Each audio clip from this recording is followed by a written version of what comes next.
د کونړ ګڼې ولسوالۍ د شنو ځنګلونو په ونو پوښل شوي او دغه ولایت ته یې ځانګړې ښکلا وربښلې ده. د دغه ولایت د ډیری سیمو ځنګلونه په تیر کې په خورا بېرحمۍ پرې او قاچاق شوي، خو اسلامي امارت یې ساتنې ته شنه قطه رامنځته کړې چې د پرې کولو او قاچاق مخنیوي په موخه یې د شنې قطې ځواکونه شپه ورځ هڅې کوي. موږ الحمدلله په کونړ ولایت په سطحه باندې په ټولو ولسوالیو کې 15 ولسوالۍ دي، په دې ټولو باندې انشاءالله اطمینان درکوو چې زموږ روزمره زموږ ګزمې روانې دي په ځنګلو کې، نو هیڅ چاته اجازه نه ورکوو چې ځنګل قطع کړي او یا قاچاقي لرګي انتقال کړي خواته. دلته نه یوازې شنه قطه د ځنګلونو ساتنه کوي، بلکې ولسي خلک هم د شنو ځنګلونو د پرې کولو په مخنیوي کې خپل رول ادا کوي.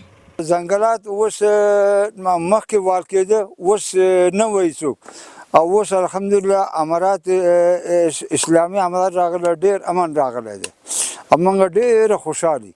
ځنګلات الحمدلله بند دي زموږ لکه قومي تړم ده د اسلامي امارت طرف نه بند دي. دلته ځنګلاتو کې تیر راځي، همیشه ګرځي ځنګلاتو کې، نو ځنګلات مکمل قطع کول بند شوي دي الحمدلله.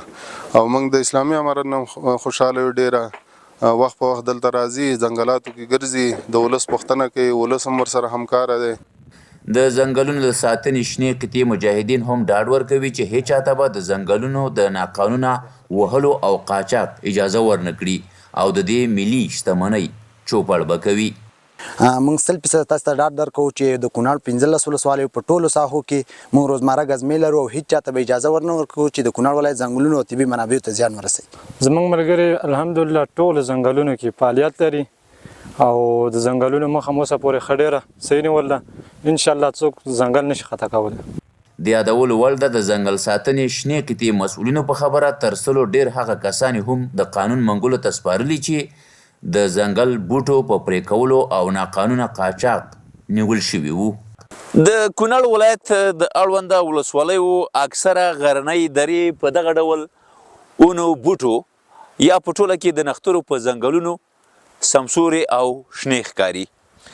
له هغه مهاله چې شنه قطه رامنځته شوې ده په ټولو ولسوالیو کې یا په دغه ډول ځنګلونو کې ګزمې لري او د هغه خلکو مخه نیول شوې ده چې ځنګلونه په بېرحمۍ پرې کوي او یا یې په ناقانونه توګه قاچاق کوي. د دې شنې قطې سره بیا ولسي خلک هم همکار دي څو د دغه ډول شنو ونو بوټو د پرې کولو او قاچاق کولو مخه ونیسي. محمد ناصر ملنزی د افغانستان ملي ټلویزیون دیوګل دره د چلس سیمه.